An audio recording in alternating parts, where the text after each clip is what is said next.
Hi, I'm Corinne Samuels. Welcome to my channel, Toishma's Hut, in honor of Black History Month. I will be talking about people of color from the Caribbean, and now I'm going to be talking about Samuel Jackman Prescod, and he originates from the island of Barbados. Uh, the exact date of his birth wasn't given, so he was born at some point in 1806 and he died on September 26, 1871. He was the first person of African descent to be elected to the Parliament of Barbados, and this was in 1843. He also helped to found the Liberal Party, whose following included businessmen, landowners, and colored clerks. The Parliament of Barbados has enacted that he should be styled the Right Excellent and his life be celebrated on their National Heroes Day, which happens on April 28th. Prescod was born of a free woman of color, Lydia Smith, and a wealthy white father, William Prescod. Prescod was excluded from politics in Barbados.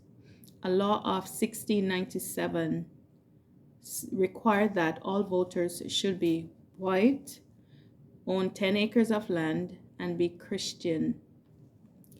In fact, it was not until 1721 that non-whites' testimony was accepted in the courts of Barbados.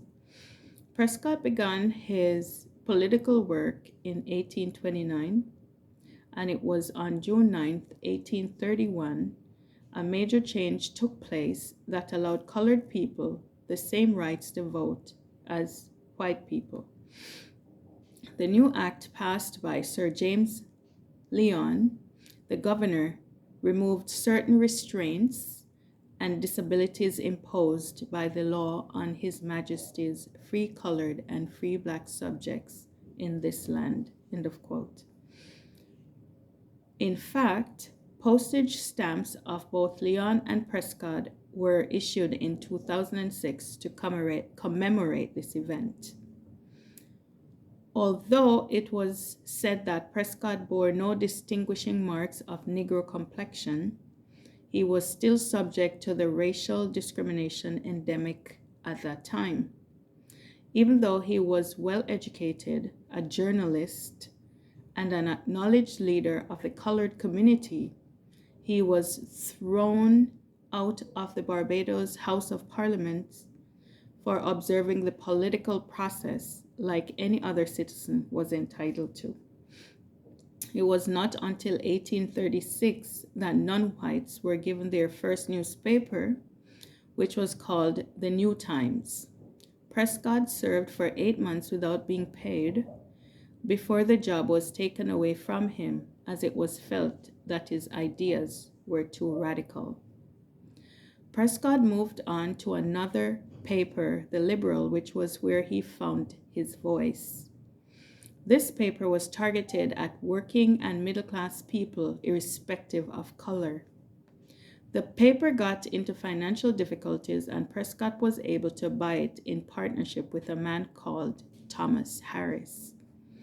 Harris allowed him editorial freedom, and this led to problems with the establishment, who saw him as challenging the plantocracy.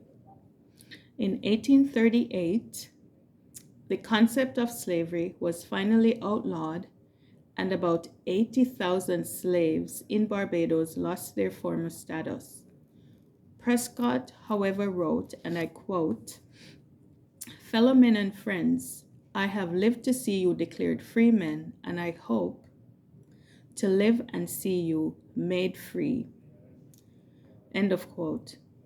Prescott was aware that the laws preventing all from voting would prevent all the Barbadians from being truly free.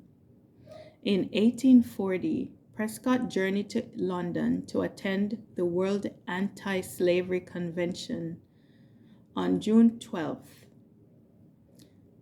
In July 1840 as well, Prescod wrote to the colonial office in Barbados as a leader of the colored community. He was protesting at the high prices that landowners were putting on small plots of land. Prescod was always in opposition to the government, but he worked with others to create the Liberal Party. He was particularly noted for his work in creating educational facilities for the children of ex-slaves. This was not just primary and secondary education, but tertiary too. So it is appropriate that an institute of technology was named after him. Lastly, Prescod retired in 1860 and accepted a position as judge of the Assistant Court of Appeal. Thank you for watching.